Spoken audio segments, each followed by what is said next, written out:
Bilang pakikiisa sa pagdiriwang ng National Nutrition Month 2026, matagumpay na nagsagawa ang saksi ngayon ng isang feeding program sa Scout Torrelia Street, Barangay Sacred Heart, Quezon City.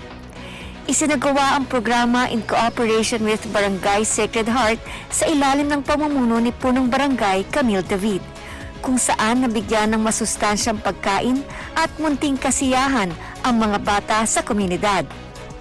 Naging matagumpay ang programa sa tulong ng aming mga volunteers at sponsors, kabilang ang lugawan ni Tonyo, Meralco, Maynilad, Duralite at Carne Restaurant. Sa temang nutrisyon at kalikasan, ating pangalagaan, patuloy na isinusulong ng saksi ngayon ang mga programang may malasakit at tunay na naglilingkod sa komunidad.